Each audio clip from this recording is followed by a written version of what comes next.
Good morning, everybody. This is Yang with Morsels of Thought, number 1269, and we are in Grass Soup on our Sunday series by Zhang Xianliang. Page 48 to it's page 48. I thought I was on page 47. Page 48. Okay. All right. You can't trust. Okay, let me just go into the summary. It is about a political prisoner in China. Okay, you can't trust a convict from the duck shed, capital D duck shed. The big worker told me, big as in big stature, physical stature. Hell, they're all thieves. If you let them stay at home, that'd be the end of all the ducks and duck eggs. When he said home, he meant those duck sheds and specifically the narrow kongs or bunks that the convicts slept on. Most of the convicts in the duck shed station were those who had committed real crimes, and this kind of person was, quote, unreliable, end quote. I had been here for over 700 days and knew quite well that men in this world and on the outside were judged by different standards.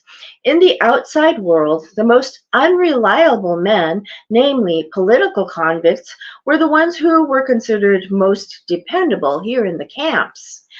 Rightists, historical counter-revolutionaries, and all kinds of thought criminals, quote unquote, did not dare escape, did not dare talk back, and did not dare to be disobedient or make trouble. With criminal convicts, it was the opposite. It was impossible to change their old habits. This big worker was a camp employee, a freed convict who had stayed on after his term of imprisonment was completed. Although he had served his sentence and was nominally a normal human being, he was still regarded as a released convict from labor reform and labor education, quote, end quote. One could never peel off the skin of a convict, even after getting out. He was around 40, with a strong physique, so it looked as though he had some way of supplementing the insufficiencies of his great grain ration. After working for a while, I began to realize from what he said that he must be rather highly regarded by the leaders. This was because he was capable of doing just about any kind of work, and he could be trusted. He was one of the convicts in the first batch that came to the camp. As soon as he arrived, he was noticed by the old commissar, who assigned him to the kitchen to be a cook. I asked him how he had been so lucky. The old commissar knew what was what, he smiled. He spoke in a thick Hunan accent. He had seen the verdict on me. I had been an orderly for a regimental commander, so I never actually fought against the Liberation Army on a battleground. Then, too, I was from a poor farming background, so I knew how to work, had an eye for it. You see, you scamp, having an eye for what to do is much more important than having a back for the work. That's something you'd better remember. Okay, in the real world here, in our world today, planning your next step is more important than working busyness. We know that. Yes? You, for instance, haven't got it. You've piled up all the clods right there in the doorway. In a minute, we won't be able to get out. I told him I wasn't strong enough to throw the clods further into the yard. I just couldn't do it. He looked me over for a moment and then said with great pity, "You're a man of ink and letters, culture. I can see that. When they serve the next meal, I'll get the cook to give you a little extra." With this encouragement, I threw the dismantled clods as far as I could, then piled them up until I was exhausted. At noon, when it was time to eat, there was no sight of him. This Kuomingdong bastard, this historical counter-revolutionary bum, he had gone off by himself to the workers' and peasants' mess hall to eat without remembering his promise. I stared at the kitchen help serving the food. I widened my eyes at them, hoping that he might have left them a word. Maybe they would recognize me from his description. But the kitchen staff were indifferent. They gave me the same as the other convicts, pouring exactly one ladle of thin soup into my bowl. As I sat alone on top of the clods I had thrown from the duck shed, sullenly finishing my watery soup, he came sauntering back, full and belching. He pulled 2 duck eggs from the pockets of his trousers. "Ooh, these are for you," he said, "cooked and ready. Enjoy." I was astonished. I had never imagined good fortune could drop so suddenly on my hand, and the manner in which he bestowed these alms on me was that of the most gracious multi-millionaire. Nowadays, is it possible for a man to appear so rich? I ate 1 egg, savoring it as though I had never eaten such a delicious thing in my life. First, with regret, I removed the shell, which really was inedible. Then I carefully wrapped the other egg in cloth I used to wipe off sweat in, and stashed it for the time being under the eaves of the duck shed. I was afraid I might crush it as I worked if I left it in my pocket. "Eat it," he said. "How could one be enough?" No, it's enough, just about enough. That's one good thing about intellectuals. They look at things with an analytical mind, even when it comes to eating. A duck egg is small enough to just about fit in the mouth hole, but if you think of the calories, the protein, the fat, 1 egg should be enough to satisfy the needs of the whole body. In the afternoon, we became very friendly. He told me that he had been sentenced in 1953. Not long after the rebellion of his regiment, his commander was captured and the troops under the commander were put together to form a study group. They were asked to expose the crimes of their leader. Those who didn't expose enough were to be legally dealt with. Not a single man reached the standard of enough. He said his sentence was regarded as light, only 5 years. In fact, those 5 years were better than being back home, he said with some satisfaction. I ate duck every day. Could I ever do that when I was with the KMT? KMT stands for Kuomintang, which is the political party of Taiwan, which was where, what's his name? Shoot, Chiang Kai-shek. Chiang Kai-shek retreated with his armies.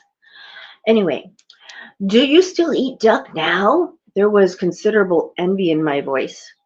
Of course, whatever the old commissar eats, I eat too. He smiled as he explained. Those Shanbei people don't know what to do with a duck.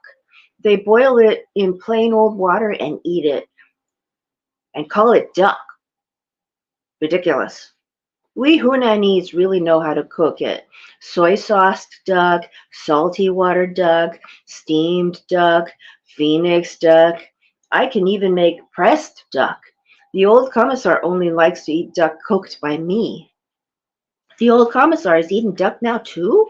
I was shocked. I couldn't imagine, with the entire country starving, that the commissar I so respected would not share the sweet and bitter alike with his people. Of course, 1 a day. You think he's going to give you a duck to eat that he raises for himself? Ah! He decided on me. He derided me on behalf of the old commissar. This had to be simple blasphemy against the old commissar. From the look on the man's face, though, it was clear he didn't see anything wrong in the commissar's eating duck that belonged to us all every day. He seemed quite nonchalant about it, which was the reason he dared to say it out loud. We intellectuals are different. When we know that something isn't right, we know we shouldn't talk about it. What's more, we dare not talk about it. Those who do the thinking for the leaders, like the old commissar, are often mistaken about which opponents to be on guard against.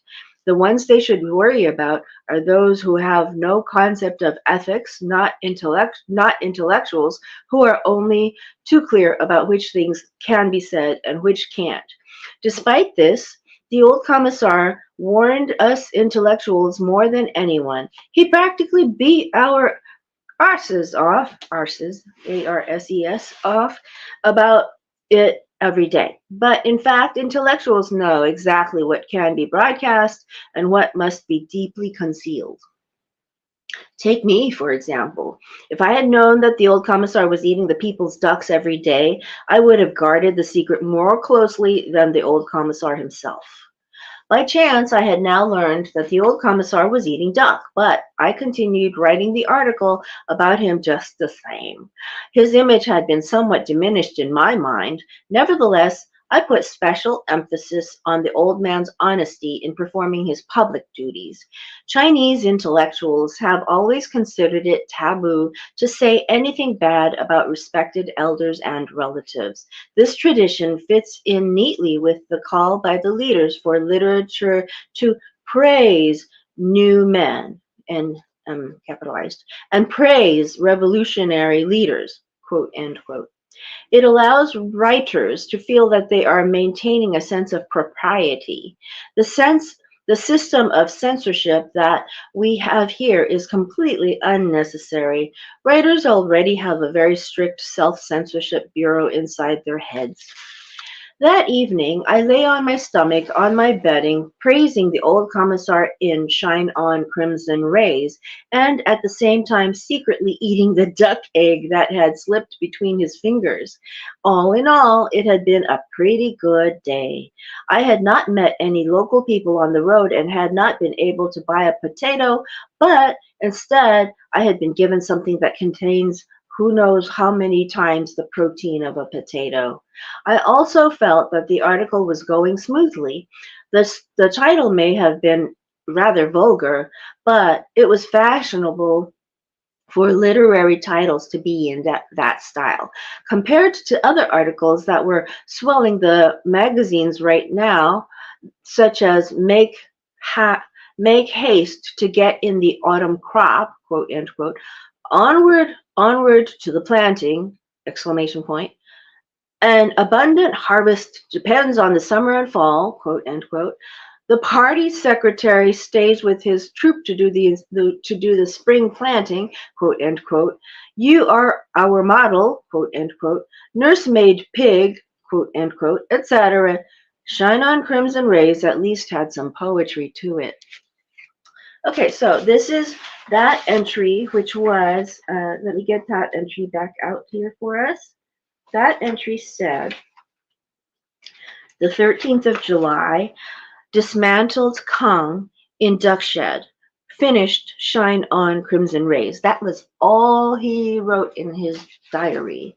That was all he was not afraid to write in his diary. And his next entry, we'll just read this one sentence here today. 14th of July, morning, dug up wild plants, afternoon, picked through them. Okay, that's all he wrote. And this is all in 1960 in China during the Cultural Revolution, which was where people were, they called dou. Dou was a verb that meant to molest or, yeah, to interfere with, to just really berate people. So what they did was they took landlords, property owners, anybody that had any money, merchants probably, people that owned businesses, they took them and put them in ropes, put a dunce cap on their heads, tied them so that they had to kneel with their hands cuffed behind their backs with the ropes across their chests in an X fashion. And they had to kneel, and people would touch their heads and say, you did this and you did that. Now, in the Chinese culture, it's not explicitly said not to touch somebody's head, but it is an insult to do that to somebody. You do that to somebody, it means you're a dummy. And that was what they would do to these people, which was to denigrate them and take their status down, down, down, down, down. A lot of people died during these dough sessions. So, in fact, I have many relatives who died during that time. With relatives by marriage as well. Many, many have died. So, just to let you know, okay, I want to inspire us to have a good day. Value what you have. For goodness sake, look at what this man has went through. Okay, old Kinderheck.